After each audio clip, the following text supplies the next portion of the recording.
Thank you for joining us for today's webinar on writing from lived experience. Really excited to have three incredible speakers on this panel discussion today. I just want to first start by acknowledging the traditional owners of the lands on which we're coming from today. Pay my respects to elders past, present and emerging. I'm on Ngunnawal land today. And if you want to pay respects, you can do so by popping in the chat or in any way that you choose to do so. I just want to also recognise the immense value that lived experience brings to our work in suicide prevention.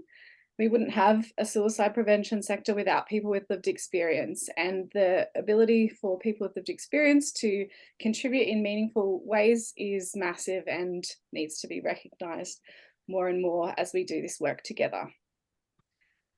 So today's session will work. We're going to have each of our speakers present on their experiences, and then we'll have a bit of a Q&A coming up as well afterwards, where you can ask questions and clarify any points that any of the speakers spoke about in their talk. So without any ado, I would like to first invite up Kerry, who will be our first speaker. Kerry Atherton is the founder of Stories of Hope Australia and Empower Life Solutions. She's a keynote speaker, author, event host, trauma and addictions recovery coach, counsellor, and school program presenter. Quite a lot of roles there, very busy person. And John's got the book.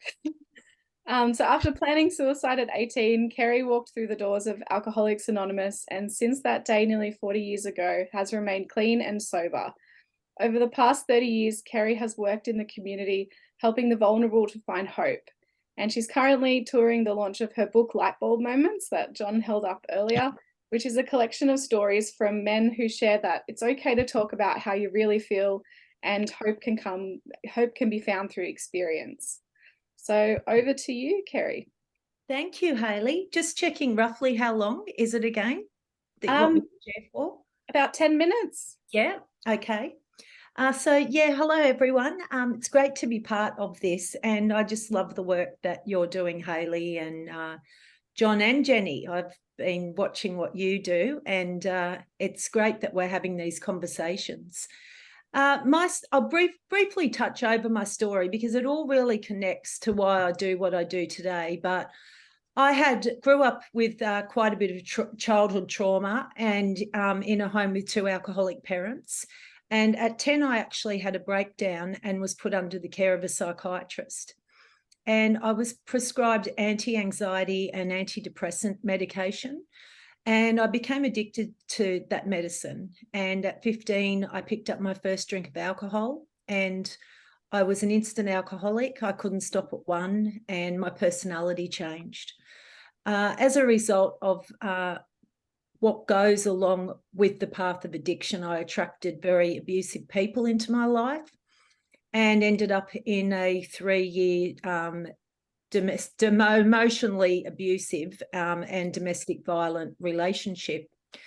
I hit rock bottom just before that, and I'd had many rock bottoms, but rock bottom looks different for everyone. And I think this was the ultimate rock bottom, because we have a saying in the counselling world that pain is the greatest motivator of change.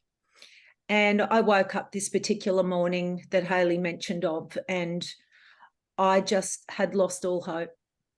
And I planned that day, and I had thought about it for a long time, but I planned that would be my last day on this planet.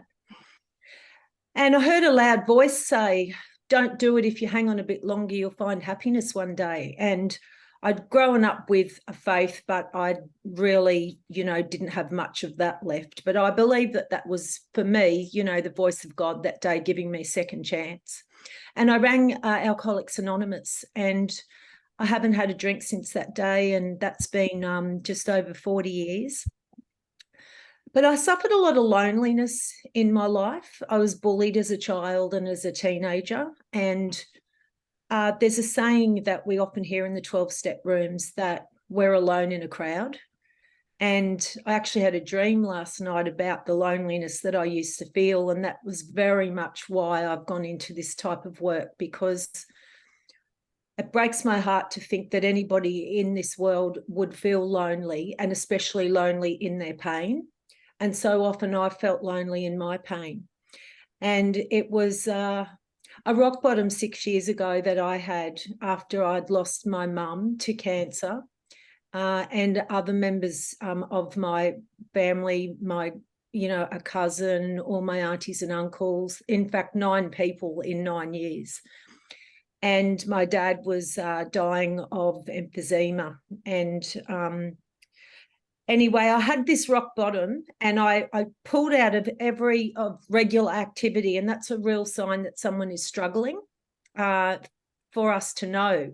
And I hardly had one person ring me or message to see if I was okay. And I had been a person that was a leader in the community, a counsellor.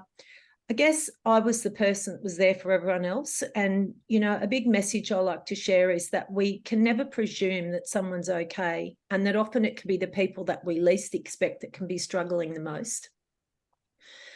Anyway, I went to a women's conference and I heard 3 people sharing their stories. And it was in that conference I had a light bulb moment, and I realised the resilience that I had and the things that I'd come out of in my life. And I thought, if I can share those stories and also gather the many other people that I knew that had great stories of resilience and victorious overcoming of their very difficult circumstances, that together, maybe we could change the Sunshine Coast, maybe people's lives in Australia and maybe the world. And I had a big dream, and so I hosted events. I started these local events where I had 2 people share their stories of coming out the other side of hard times. And the events just really took off. Our community just turned up month after month after month. And it really became so evident to me that there's no one greater to bring hope to the person that's still on the journey than the person has come out the other side. And every one of my speakers had come out the other side.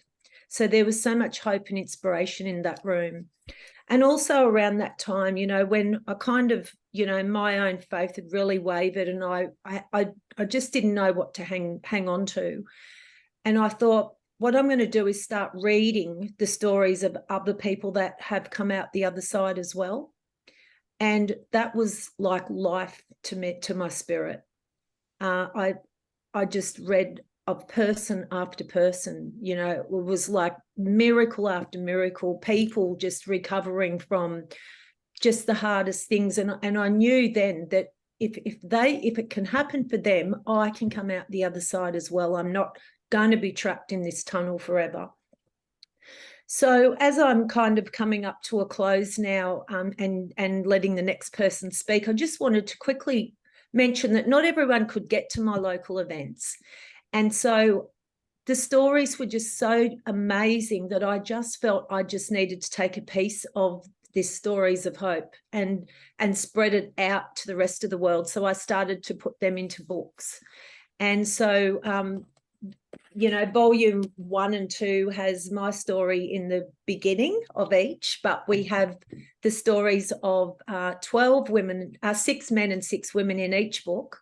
And when COVID closed us down just after the launch of my second book, I knew that the world needed hope like never before. And so I started searching on LinkedIn and Facebook for people that I knew that were really resilient humans that had come out the other side of the unthinkable. And I started interviewing people from all around the world. And after doing that, I realised that also we had such a mental health crisis, especially with men. So I wanted to dedicate the next book, which was Light Bulb Moments Through the Eyes of Men. And it's got 15 stories of guys from all around the world. And it's all about their wake-up call, their regrets, their second chances. And on the pages of that book, men lay themselves emotionally bare. And the really pivotal message that I want to get out there, and a lot of women read that book as well, is that it's never too late to turn your life around. And it's okay to share about how we feel. And so many people have already sent messages of the hope that they found by reading the pages of these books. So thank you for having me share today. Thanks so much, Kerry. Amazing. And yeah, I definitely really resonate with your comments around, you know, finding connection with other stories of coming through tough times. You know, reflecting back on my own lived experience, I have definitely gravitated more towards those memoirs and found a lot of comfort in reading them. Just highlighting the fact that I wasn't alone in my experience. And yeah, they've been a really key part to my own personal recovery. So I really connected with that. And thank you for bringing your 3 publications out into the world and sharing such amazing stories of hope. Thank you, Hayley. So the next person that we're going to have to speak, and here I am mucking around with my pins. There we go, I'm back. The next person we've got to speak is John Millam, who's had a successful career in corporate IT before personal tragedy changed his life. So coming through depression, grief, suicidal ideation, and general anxiety disorder, John turned his focus to help and empower others in the community to build capability and strength for managing the inevitable transitions and transformations of life. He works with a range of organisations, including Standby National, Raise Foundation, Wesley, and Mentoring Men. And John's currently focusing on preventing men's suicide through teaching and promoting personal development, realigning an understanding of men's role, and advocating connection through peer support and lived experience programs, operating wherever men gather day to day. So over to you, John. Wow, that is such a neat, thank you for that. That's such a neat bio. I'm not sure who it's about, but you know, like it sounds good. I want to be that person, right? Thank you, and thank you.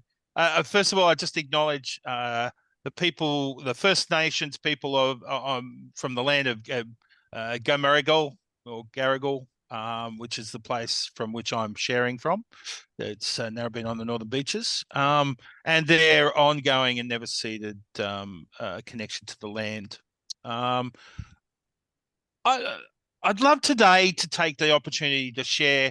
My bent is often I sought support for the things that I went through personally in research science, right? I have that kind of first pull. And so I went to neuroscience and I went to psychology. I was largely inspired and disappointed at the same time because there's so much known but so little connection to what is practical, accessible, and usable in the ground. And I'm not sure if that makes sense to you guys, right? You're like everyone here, I'm sure, has, more than enough lived experience of their own to go, oh, wow, geez, how come I ended up when there's millions of dollars of grants in neuroscience across the world, how come I ended up making my own way through this mess, right? And it comes back down to the nature of lived experience, I think, and the difference between lived and learned experience. So maybe it's helpful to go back to what I understand lived experience is before we talk about some of the practical elements that you would drive telling your story in a book, right? Which is the kind of overarching purpose here. So the first is like lived experience is exactly the way it sounds, right? And we all kind of get a sense of, oh, well, lived experience, yeah. But in a very, even more specifically, it's a person who's lived through the system and has managed that, navigated that from their own resources rather than, have just followed blindly a set of procedures or advice. Now, that may have been part of it, but we've got through based on what we've developed and as a way to cope. And that I think that's probably true of everybody in every circumstance. But lived experience then offers us that experience, and that process then gives us some insight and some understanding and some perhaps a capacity to connect that people who are approaching a situation with learned experience don't have. So the first thing I'd like to do is acknowledge that lived experience is a really important missing element, an essential missing element to the way we engage and solve some of the problems of life, particularly in my space, suicide prevention and mental well-being for men. And what I worry about is learned experience has primacy, and lived experience is kind of struggling to fit in. And I think they're both essential. And it's just simple as sometimes it's hard to understand completely what's happening until you've gone through it yourself. So if we then go back to the challenge of making lived experience relevant, we know from research that stories of hope, stories of resilience, stories of achieving something through obstacles is incredibly attractive to people. But also the research tells us it's actually quite useful as well. So it encourages a person's sense of hope. They connect to the outcome, right? Even if the circumstances are different. So we know this from the millions of book sales that relate to stories of hope and improvement and engagement, and biographies of successful people or inspiring people. So that tells us that telling the story of lived experience is really important. So I'd like to ask, why would we tell it in formats like Kerry shared with her books and stuff? Well, the first thing I think is there's personal reasons. Intrinsic personal reasons relate to one, cathartic healing, right? It's a part of the journey for us to improve our particular well-being, right? I think it's important from a personal sense to demystify the process we're doing. It's not magical. It relates to the resources we have in ourselves and are accessible to us and others, right? It's important, I think, to air out the heat to the event, to remove the heat from it, so that we create a slightly disassociative space. Not that we disassociate from our own selves. That's, a dangerous psychological path. But that we are, creating enough space to process it, right? And take out the triggers that make us vulnerable to being beaten down by everyday activity. And of course, the more we share it, the more we hear our own voice, the more we accept our own voice, right? And we understand, and we're able to maybe access personal intrinsic forgiveness, which is an important part of my healing. And I hope that's relevant to you guys, right? And then, of course, there are extrinsic reasons for telling our stories, right? So the reframe that we are able to share is useful for encouraging others to learn how to reframe their own circumstance. And reframe can be as simple as that was killing me, or wow, I'm living through this, right? Some simple, powerful reframes. The second is we tell our stories with external purpose to shape the narrative, not to share our suffering, but to share our wisdom. So we're not reporting the facts, we're shaping a narrative. Does that make sense? Right. And telling our story, very basically provides a platform for a message that is hard won and deserves to be aired, right? And of course, it will have impact, right? So, the next reason is the impact it has on others when we share our wisdom. Go right back to the village and the fireside chat with the old elders who have survived the battles, and they share how to do that to the young people, right? Simple as that. And of course, my understanding, I need to manage my personal emotional triggers, and I can do that by using my my generative emotion to entertain, right? Which reframes the nature of the trigger, right?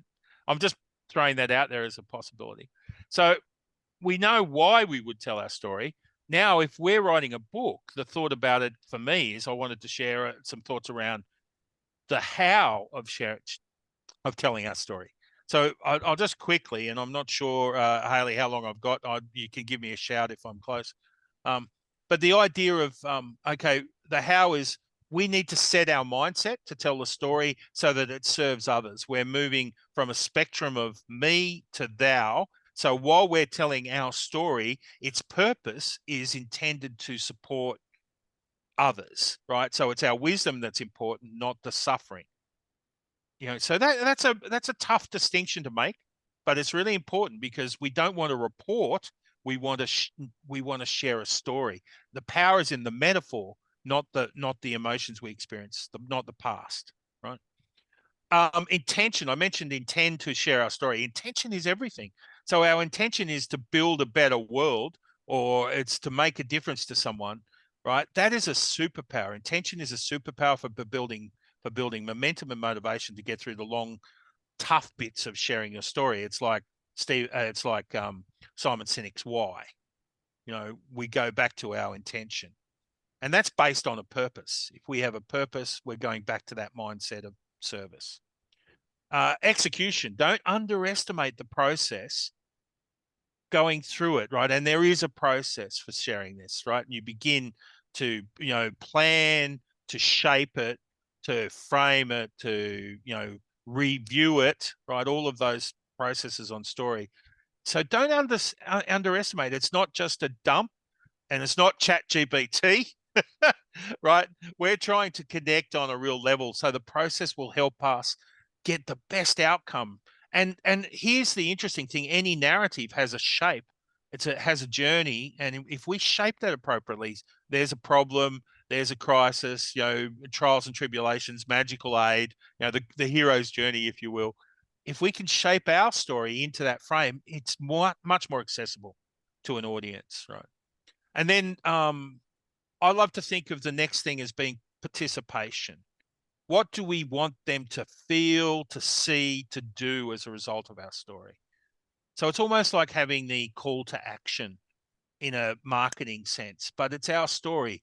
But we want to share it, but we want it to have power, and that power relates to what they then do, see, or feel in the world as a result of our story.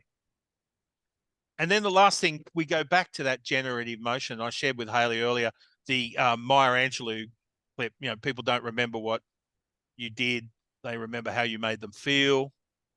That is the power. But even more than that, research tells us that generative emotion is what encourages adult learning, right? So research is going crazy on this. It actually talks about, it's Harvard research where they said, if you want to learn something, tell them and then throw them off a cliff.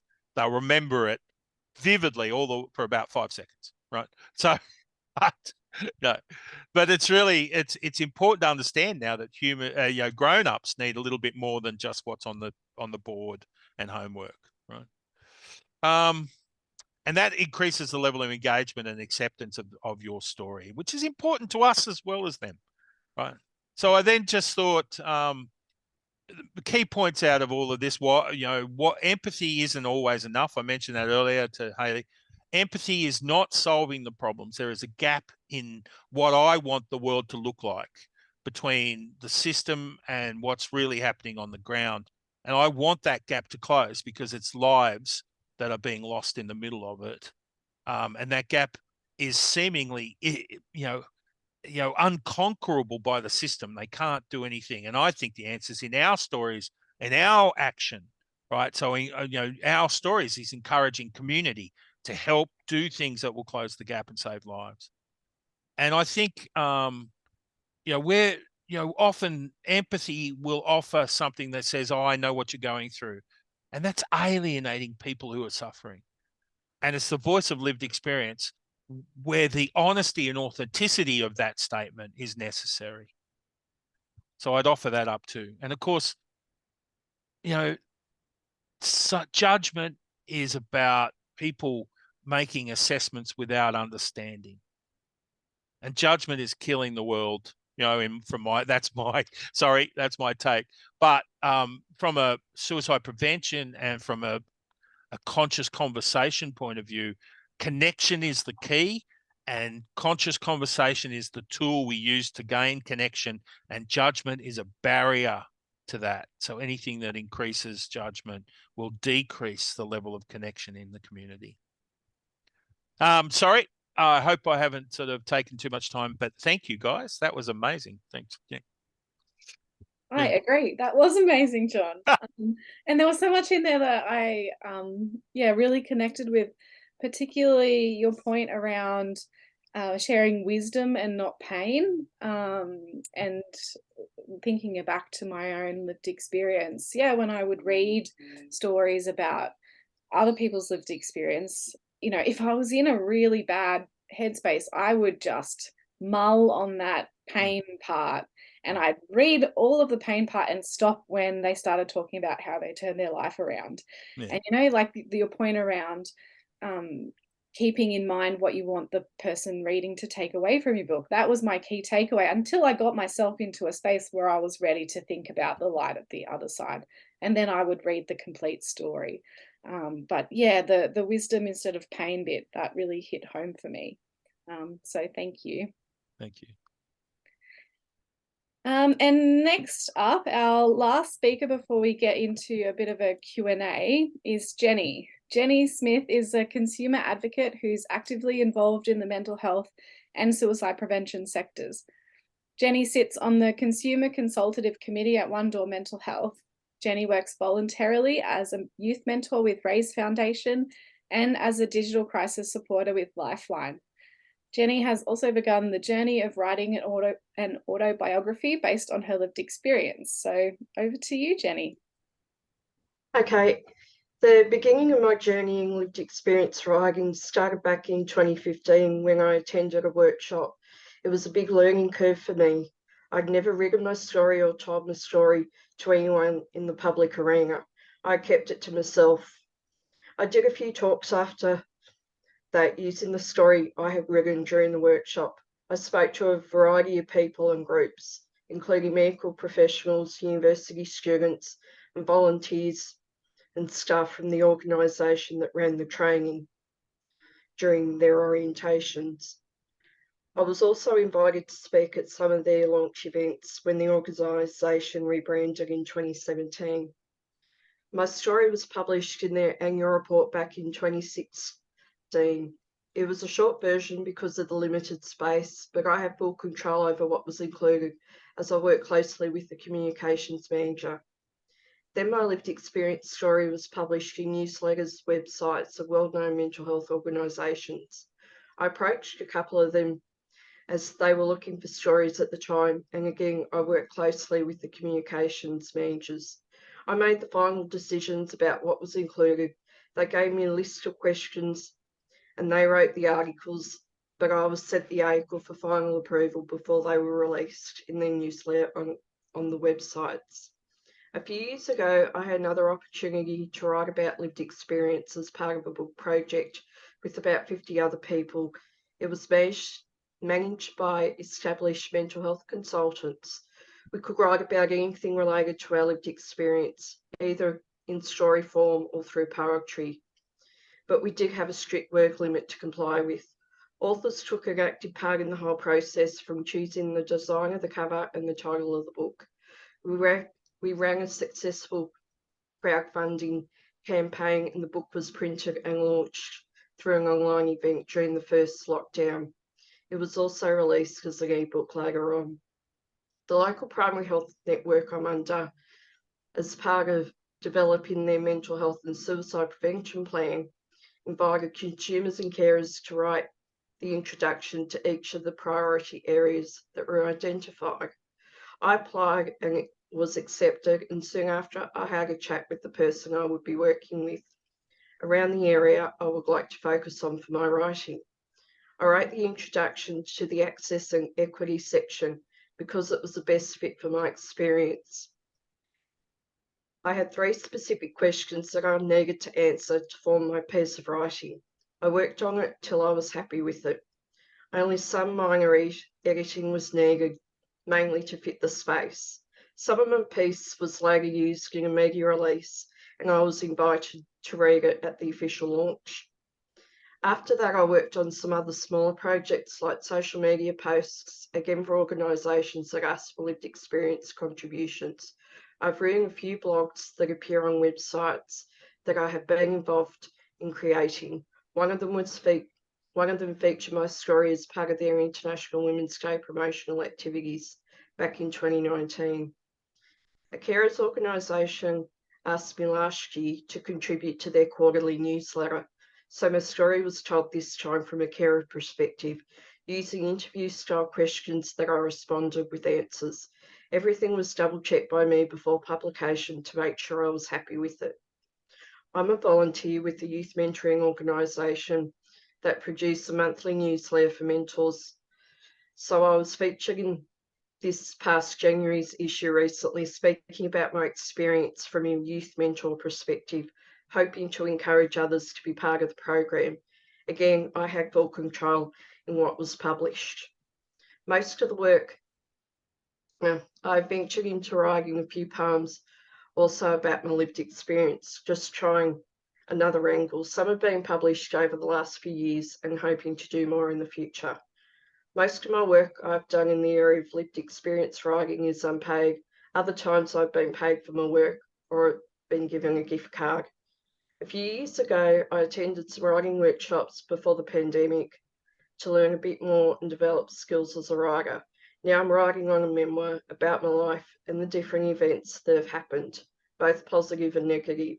It's included stuff that's happened at school, some family life, mental health journeys of my sister, my father, and I. And these days I'll probably put in a chapter about surviving the pandemic. It's going a bit slower than what I expected, but I will rather take my time and make it the best it can be. It's taken me a long time to realise my story is powerful and it does inspire and have an impact on people. If you asked me about 10 years ago to write or speak about my lived experience, the answer would be a dead set no from me. Now I'm always on the lookout for more opportunities to either write or speak. And I'll leave it at that. Thanks, Jenny. So thanks so much for that. Wow, that's a lot of, like, a huge variety in the way that you've written about your lived experience. You know, in documents, you mentioned poetry, and now the book. Like, that's a lot of writing that you've done. Yeah, so thank you so much for sharing. I'm now going to bring back the other two speakers for a little bit of a Q&A for the rest of the time. And because I'm the panel chair, I'm going to be selfish and take the first question as my own. This question is for any of you who want to respond. I talk a lot to people with lived experience, and John, you mentioned the shape of a story and how stories are traditionally told in like an arc format, where you have a rising action, there's a big moment, and then there's a resolution at the end. And Kerry, you even mentioned kind of a similar format indirectly in the way that you were talking about your stories that you include. What are your thoughts around stories that don't kind of conform to that arc, you know, stories that are ongoing and don't have a nice tidy resolution, and how we can kind of best represent stories like that in lived experience writing? Anyone want to jump in with that question? That's an interesting concept, Hayley, because something that I wanted to really write about in my second book was my journey of grief, but of coming out the other side. And that's very much what I've a thing that I've had with all of the speakers and the authors is the one thing for them to be able to share is that they're not still caught up in that, what we call a victim mentality. Because I feel that the true hope that can be offered is by someone who has become victorious over their story. So at the time I wanted to write about the grief journey, which went over a 15-year period, I was not over the grief. So I actually forced myself over a 5-day period to sit with the pain and locked myself away for that time and reconceptualized and gave myself new perceptions about what had happened and really tried to come to a resolution about all of that. And I didn't feel that I could actually really offer any hope to the reader until I'd come to that place. So it's an interesting question.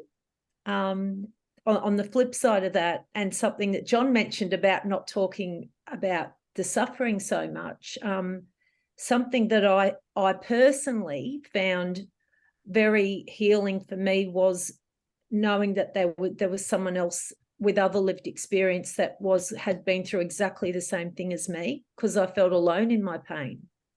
So reading about the suffering, in a sense, which is what you're probably talking about now, without the hope, that actually still helped me.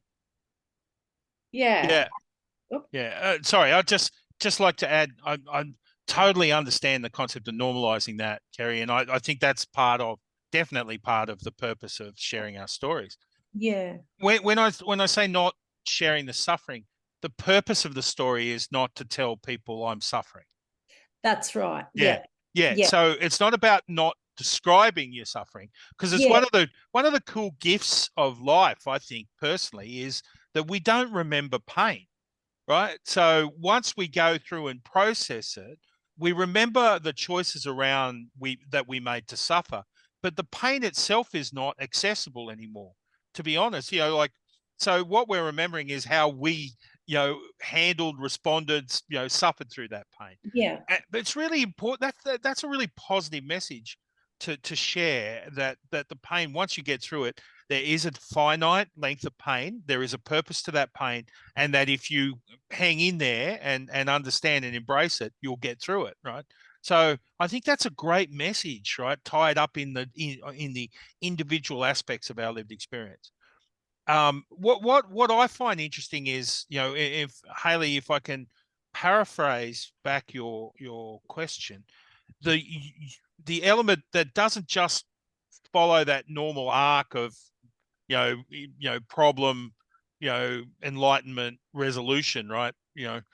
I get it. I think there's a place for that, but different frames. Like if you go into, say, some Japanese poetry, haikus and stuff, right?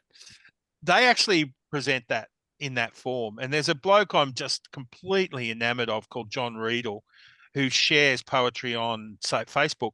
That is just emotion given beauty, right? So, but I think the beauty is an essential transformative element to it. So you need special people to be able to frame stuff that is outside of a normal kind of story. For me, I need to follow the narrative, and I follow a hero's journey where there's purpose, where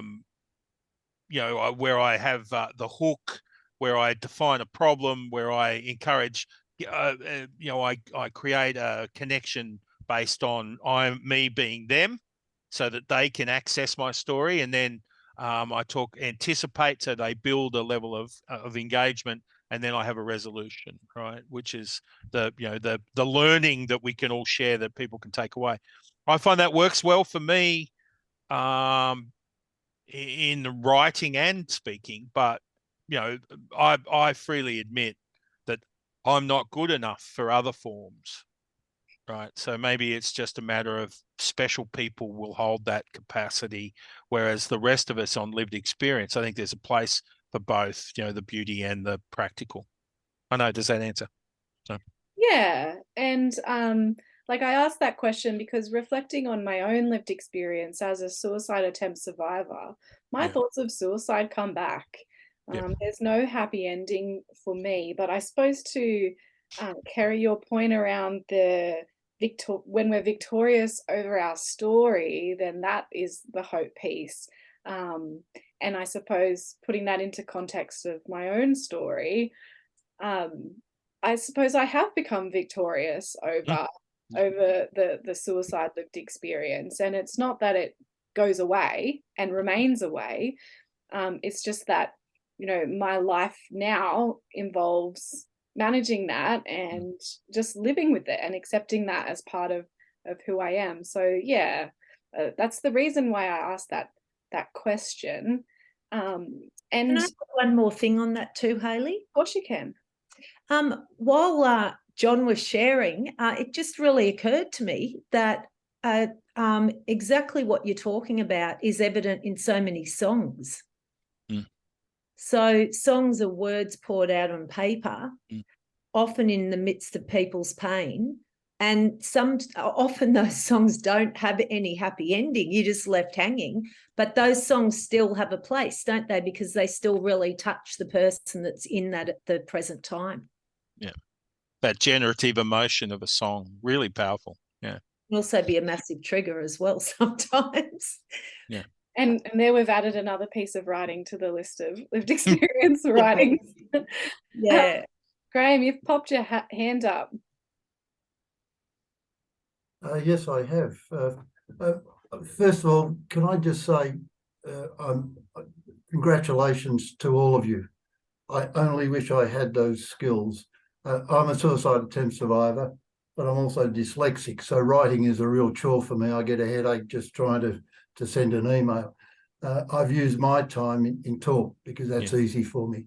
I've told my story maybe 200 times to different groups here, there and everywhere. I'd just like to pick up on a couple of things because there is some parallels. John, your point about learned experience and lived experience is an absolutely crucial one. Too often the learned experience tell us from the lived experience how we can talk and what we can do. Yeah. They have taken our authenticity. They've ruined our language by making words you can't use anymore. Yeah. In my written stuff, I say when I went mad, and they all shake their head and say you can't say that. And I say I'm sorry when I went insane, and they go no, you can't say that either. So that's one of the real problems is they try and dull our feelings. Yeah. Now that goes to my second point of what you said about you can tell. Don't tell them what you did, tell them how you feel. I found in my storytelling that was the key to it. And it comes partly to Hayley's question. I have a lot of people in my audience that haven't got to the recovery point. So my hero story doesn't work for them because they're where Hayley was when she said she'd read a book, she'd stop somewhere. Well, to take them on the journey, they won't have done the same things as you. Yeah. But they will have had the same feelings.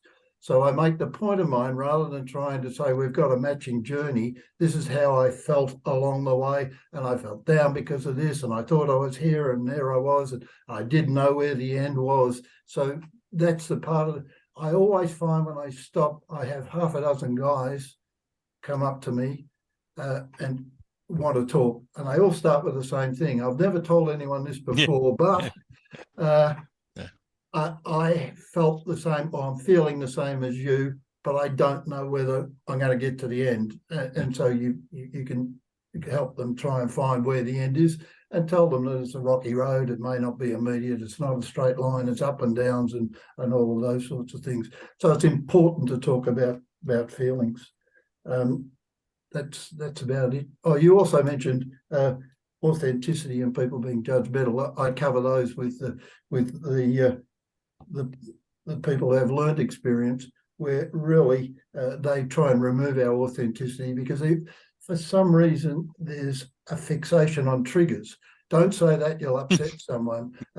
Wrapping other people in cotton wool, overdone to the extreme where our stories have lost their meaning when we follow their dictates. I love that. I love it, and I've heard your stories. Beautifully told, Graham. You're a gift to the world. So, get to this area, right, because of those stories, right, and that you're a great example of the power of that connection piece in the process, right. I still attend clinic. I've been crook, but I'm getting better. But I still attend clinic, and on the wall is the rights of a patient.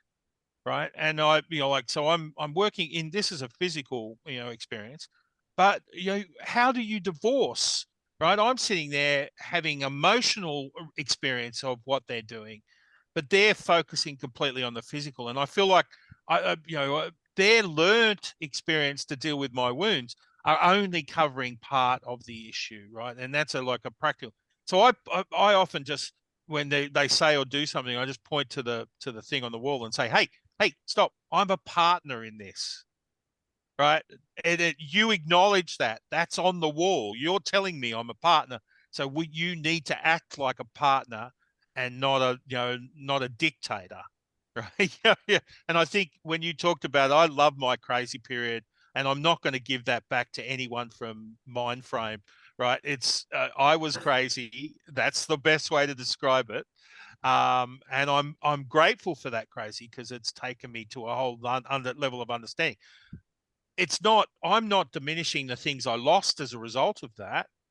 I'm understanding that the journey through that takes me to a different level of cool. Right. And I love that you're campaigning for that, Graham. Thank you, mate. Before I move on and invite Sharon to share a comment, Jenny, did you have any reflections on the conversation so far? No, I just agree what they've both said at this stage. Nothing more to add. Okay. Well, Sharon, you had a comment to make? I do. So thank you, firstly. This has been absolutely amazing experience for me.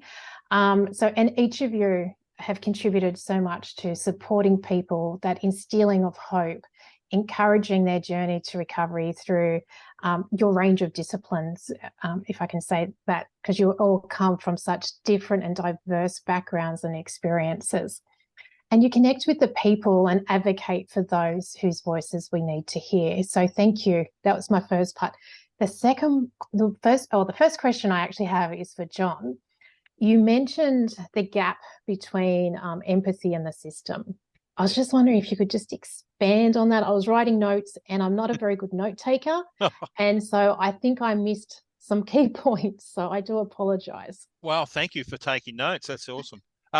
And I would, at this point, I'd go back to a previous point and say, I rely heavily now on AI note takers, right? So, yeah, worth exploring.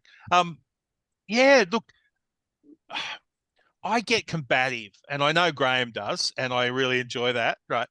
But it's not about combativeness, right? Because people's intentions are wonderful, right? So, the nurses and peer workers and people on within the organisations and health system, clinicians, they are executing wonderfully what they know, right?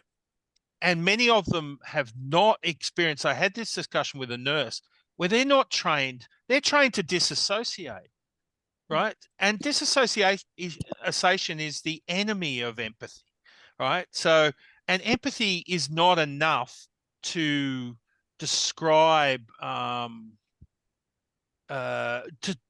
somebody to navigate the nuances of having an experience. It's like when you have an experience of something, you are given immediate access to another library of language and understanding, right? Yeah. So empathy doesn't close that gap. So when you have learned experience, people are told what to do. They're competent. They're caring. That gap is about not understanding that something's missing from their connection. Now, I say lived experience don't have the training, the technical training often, but they have the language to connect to someone else at a very cellular emotional level. So what we need is that partnership. I point to the plaque on the wall and say, I need to partner with you, for both myself, for you, because nurses are not fulfilled, or health workers are not fulfilled when they disassociate, because they're caring individuals. So, pulling themselves away from their experience of connecting with someone is a painful process. And that's why I think burnout is classic. What we should be doing is teaching them to manage their association, right? When they connect with me, it's not dangerous if they know how to deal with it, right? I'm not going to overwhelm them with projection or transference if they know how to deal with it. The same with me. I shouldn't have to be operating in a system that disconnects from me when I most need their energetic, emotional, psychosocial support. Does that make sense? It does. Thank you so much. Yeah, thanks. Great question. Okay, well, I have another question because I'm always full of questions. Jenny, in your presentation, you spoke a lot about kind of the governance around telling stories. You mentioned quite a few times that you got to review what you had written before it was published, that you did most of it unpaid. What are some of the kind of considerations, when people with lived experience are working with organizations to publish their stories? What sort of advice would you give to somebody when they're going into that?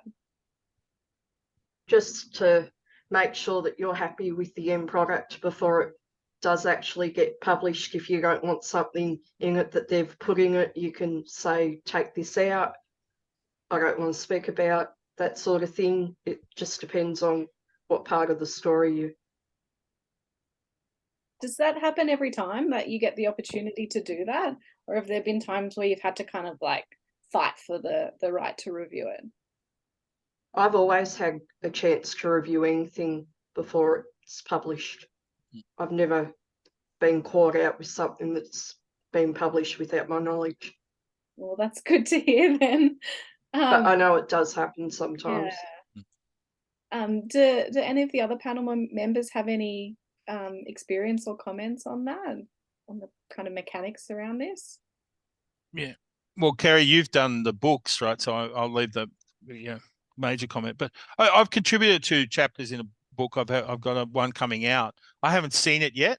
So at the moment, I'd have to say I know the book is near completion, but I haven't seen the what's been written. So I guess there are times where it doesn't happen completely, but I'm sure that's more practice than than policy.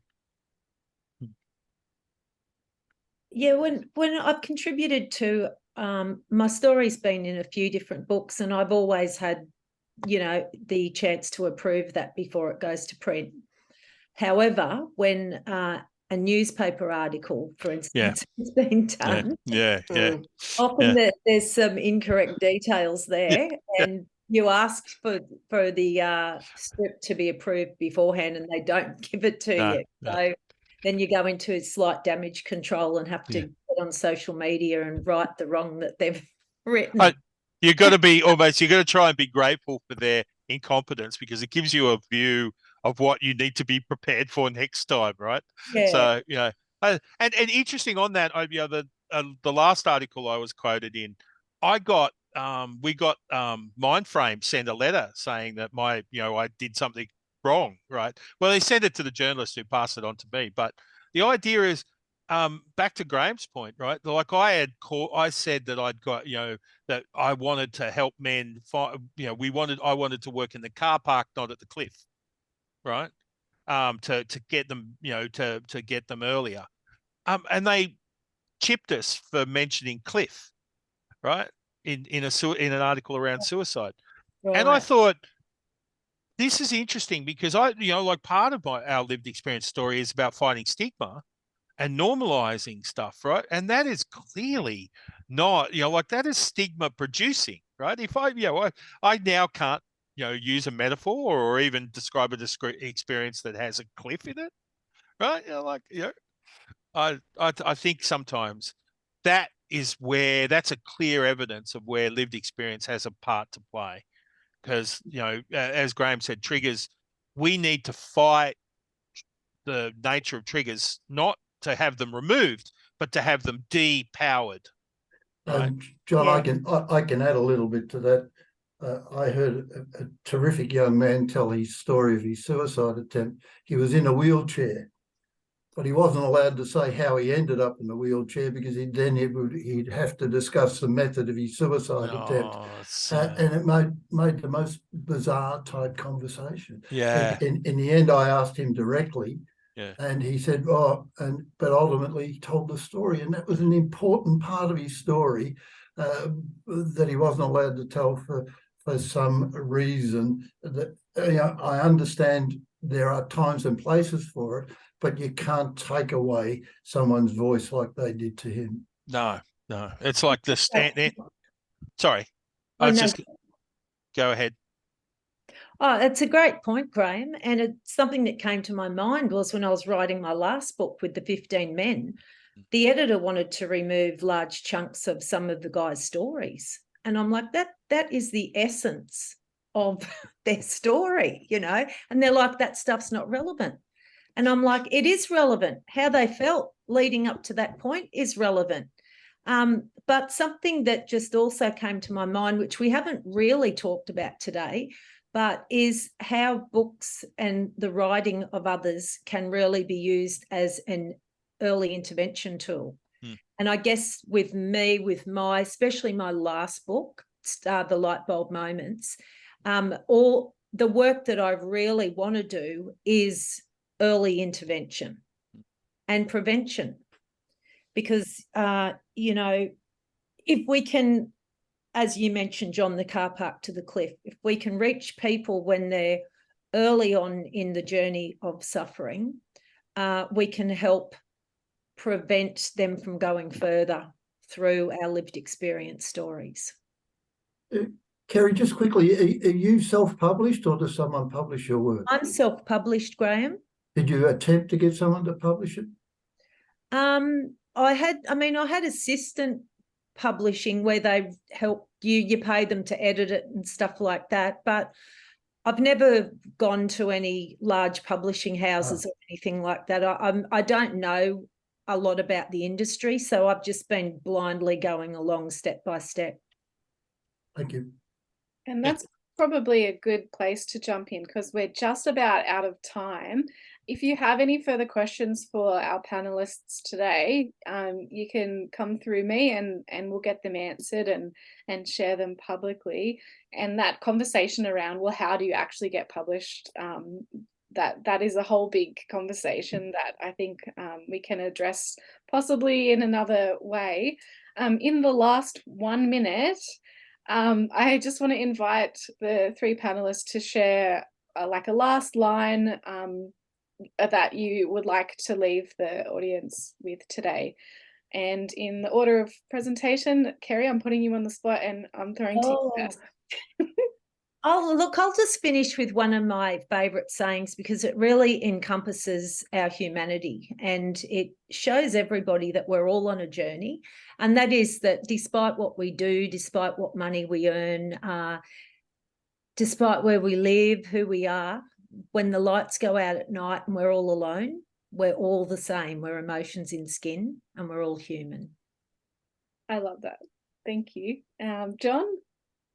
Yeah, I go back to Marcus Aurelius, right? The idea that pain in life is inevitable, but suffering is a choice, right? And the idea that for me, learning that was a 20-year journey, right? So it's like such a simple line. The work really does make a difference, and the work really is worth it. So if I finish with the idea of the hero's journey where I stepped over the threshold and did the work with all sorts of wonderful aid and assistance. Things like suicide and grief killed me, and then I was reborn as a man with the resilience and wisdom to share the possibility of healing with the world.